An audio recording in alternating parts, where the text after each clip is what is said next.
Wow! Onion dosa. My choice is always onion dosa. Vegetable dosa. It's my choice. Podi dosa.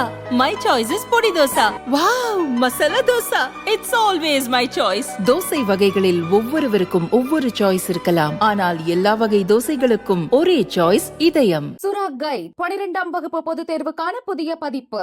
அதிக மதிப்பெண் பெற சுரா guide அனைத்து புத்தக கடைகளிலும் கிடைக்கும். Also available on Amazon, Flipkart and surabooks.com. Andhra முதல்வராக சந்திரபாபு நாயுடு நேற்று பதவியேற்றார். இன்று திருப்பதி ஏழுமலையான் கோயிலில் குடும்பத்துடன் சாமி கும்பிட்டார். தலைமைச் செயலகம் செல்லும் வழியில் தெலுங்கு தேசம் கட்சியினர் மலர் தூவி வரவேற்றனர். சாலையின் இருபுறமும் நின்றிருந்த மக்களுக்கு திறந்த காரில் பயணித்தபடி நன்றி கூறினார். முதல்வர் அலுவலகத்தில் தேங்காய் உடைத்து சாமி கும்பிட்ட பின் பொறுப்பேற்றார். அரசு பள்ளிகளில் 16,347 காலி பணியிடங்களை நிரப்புவதற்கான ஆணையில் முதல் கையெழுத்திட்டார்.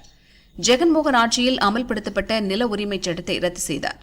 ஜெகன்மோகன் ஆட்சியில் 2023 இறுதியில் அமலுக்கு வந்த இந்த திட்டத்துக்கு பொதுமக்கள், விவசாயிகள் கடும் எதிர்ப்பு தெரிவித்தனர்.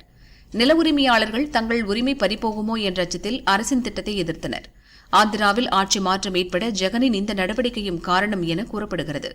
மாநிலம் முழுவதும் மீண்டும் அண்ணா உணவக திட்டம், முதியோர் விதவைகளுக்கு மாதந்தோறும் வழங்கப்படும் சமூக பாதுகாப்பு நிதியை 4,000 ரூபாயாக உயர்த்தும் திட்டம், இளைஞர்களுக்கு வேலைவாய்ப்பை உறுதி செய்யும் திறன் கணக்கீடு திட்டம் ஆகியவற்றிற்கான அரசாணைகளில் அடுத்தடுத்து கையொப்பமிட்டார்.